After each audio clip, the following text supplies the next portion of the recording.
พยากรณ์อากาศประจำวันที่29เมษายน2025ความกดดันต่ำของอากาศร้อนยังปกคลุมอยู่ทั่วทุกภาคของประเทศลาวด้วยกำลังอ่อนสมทบกับกระแสลมตะวันออกเฉียงเหนือพัดปกคลุมซึ่งจะเฮ็ดให้อากาศจะร้อนอยู่ทั่วไป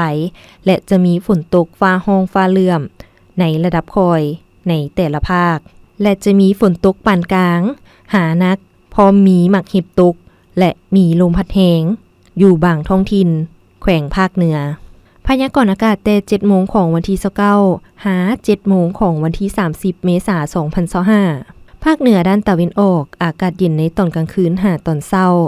และจะมีฝนตกฟ้าร้องฟ้าเหลื่อมในระดับคอยอยู่เกือบทั่วไปและจะมีฝนตกในระดับปานกลางหานักอยู่บางท้องถิ่นพอมีหมักเห็บตกและมีลมพัดแรงเป็นบางโอกาสหรือเนื้อที่ปกคลุมของฝนเท่ากับ60ส่วนห้อยของภาคอุณหภูมิระหว่าง15-28องศาภาคเหนือด้านตะวันตกอากาศร้อนในตอนบ่ายพอมีฝนตกในระดับคอยอยู่เกือบทั่วไปและจะมีฝนตกในระดับปานกลางหานักอยู่บางท้องถิ่นพอมีหมักเห็บตกและมีลมพัดแรงเป็นบางโอกาสหรือเนื้อที่ปกคลุมของฝนเท่ากับ60ส่วนห้อยอุณหภูมิระหว่าง19-34องศานครหลวงเวียงจันทน์อากาศร้อนพอมีฝนตกฟ้าร้องฟ้าเหลื่อมในระดับคอยหาปานกลางพอมีลมพัดแรงเป็นบางโอกาสหรือหน้าที่ปกคลุมของฝนเท่ากับ50ส่วนห้อยอุณหภูมิระหว่าง25-35องศาภาคกลางอากาศร้อนหาร้อนเอาพอมีฝนตกฟ้าร้องฟ้าเหลื่อมในระดับคอยหาปานกลางพอมีลมพัดแรงเป็นบางโอกาสหรือเนื้อที่ปกคลุมของฝนเท่ากับ50ส่วนห้อยของภาคอุณหภูมิระหว่าง22-34องศาแขวงไสสมบูรณ์อากาศเย็นในตอนเช้าพอมีฝนตกฟ้าร้องฟ้าเหลื่อมในระดับคอยอยู่เกือบทั่วไป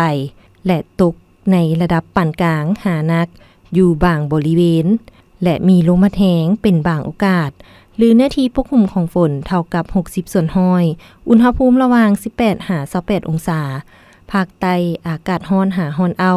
พอมีฝนตกในระดับคอยหาปานกลางอยู่บางท้องถิ่นและมีลมพัดแรงเป็นบางโอกาสหรือเนื้อที่ปกคลุมของฝนเท่ากับ25ส่วนห้อยอุณหภูมิระหว่าง23-37องศาสำหรับเขตภูเพียงบริเวณอากาศเย็นพอมีฝนตกฟ้าร้องฟ้าเหลื่อมในระดับคอยหาปานกลาง